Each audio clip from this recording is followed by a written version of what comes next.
Salam Kamir, kekaguman ilahi mengarah pada iman dan rahmat. Saudara-saudari yang terkasih, perkawinan dan keluarga menjadi satu. Mereka bukan lagi dua, melainkan satu. Maka apa yang sudah disatukan oleh Allah, jangan diceraikan oleh manusia. Injil hari ini bicara tentang perceraian dan tidak terceraikan, atau dalam bahasa Latin indissolubilitas, yaitu tidak terceraikan seumur hidup. Itulah perkawinan Katolik pengikut Kristus. Orang-orang Farisi, orang-orang Yahudi, ahli-ahli Taurat bertanya pada Yesus, tentu saja mungkin untuk menjebak.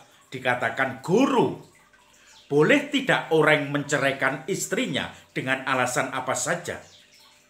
Lalu Yesus bertanya membalik kepada mereka, apa yang tertulis menurut kitab Musa? Apa yang diajarkan Musa?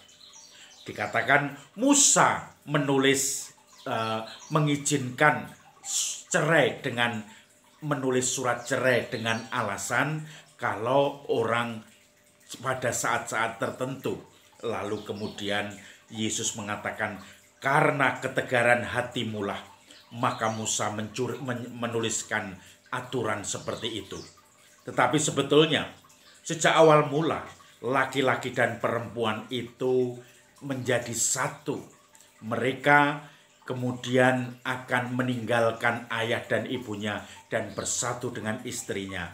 Lalu mereka tidak bisa diceraikan. Apa yang sudah disatukan Allah tidak boleh diceraikan. Kalau laki-laki menceraikan istrinya dan kemudian tinggal dengan wanita lain, dia berbuat zina. Kalau istri menceraikan suaminya dan dia juga menikah atau tinggal dengan laki-laki lain, maka dia juga berbuat zina. Saudara-saudari yang terkasih, jelas itu dinyatakan seumur hidup, indissolubilitasnya kuat. Tetapi kadang-kadang masalah-masalah nyata di tengah masyarakat itu muncul.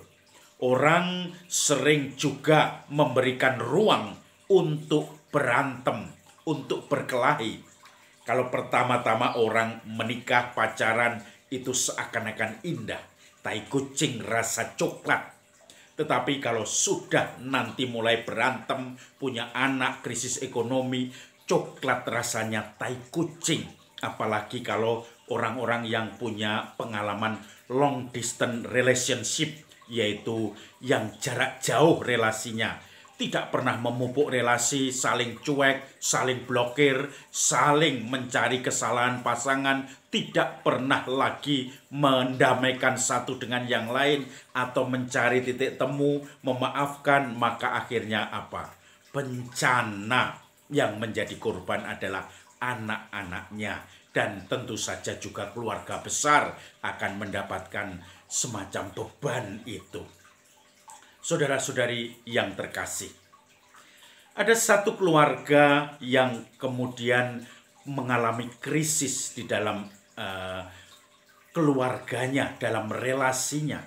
Maka kemudian mulai saling metani, mencari kesalahan pasangannya, mencari kesalahan satu dengan yang lain, menjebak dengan segala cara, dan kemudian akhirnya tidak ada saling memaafkan, justru saling menjatuhkan. Dan ini makanya sudah tidak ada lagi cinta, memaafkan, dan juga akhirnya saling menuduh dan menyalahkan. Maka kalau kita bicara tentang perkawinan, kita tidak akan bicara hanya tentang kasih, tentang pengorbanan satu dengan yang lain. Tetapi yang utama adalah pengampunan. Sebab memang pengampunan butuh pengorbanan, tetapi tanpa pengampunan kita tidak akan pernah sempurna memang satu dengan yang lain. Tetapi pengampunan kadang dilupakan. Saling mengampuni ketika menyakiti itu akan menutup lubang jauh lebih jauh lagi. Karena begitu pengampunan datang, sudah tidak terperosok dengan lubang yang paling dalam, mereka masih bisa rekonsiliasi. Tetapi pengampunan juga harus ditunjukkan dengan niat.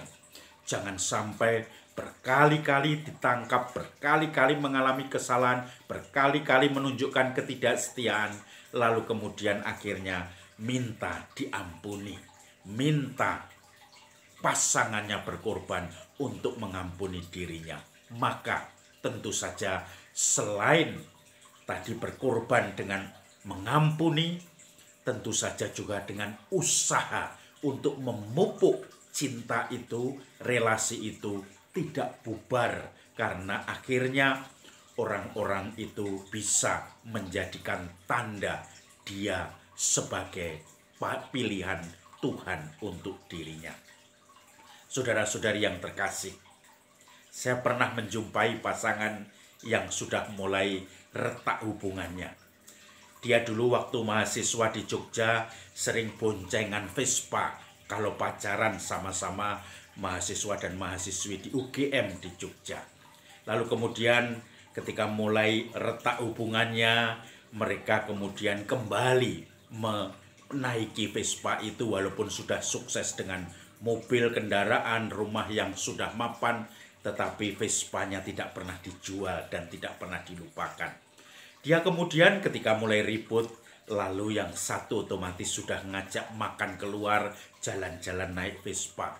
Tentu saja di jam-jam aman, bukan jam-jam sibuk, dan jalur yang aman. Kemudian menuju tempat-tempat di mana dulu mereka sering makan bareng. Ketika tidak punya kiriman uang saku yang cukup, mereka makan di warteg tertentu yang menjadi pos mahasiswa. Mereka pun bersama mahasiswa lain ikut makan di situ bersama anak-anak kos-kosan, dan mereka mengenang lagi dengan naik Vespa dan makan di warteg itu. Maka kemudian pulang mereka sudah rekonsiliasi lagi tanpa harus satu minta maaf yang satu memaafkan. Otomatis itu sudah saling memaafkan. Lalu mereka sudah mulai gembira, bercanda, tidak ada lagi ketertutupan, saling menjebak, saling menyalahkan, dan akhirnya mereka pun semakin merasakan kasih Tuhan itu. Mari kita bangun keluarga-keluarga kita dalam semangat kasih, semangat saling mengasihi, dan tidak lupa saling mengampuni. Salam Kamir, kekaguman ilahi mengarah pada iman dan rahmat.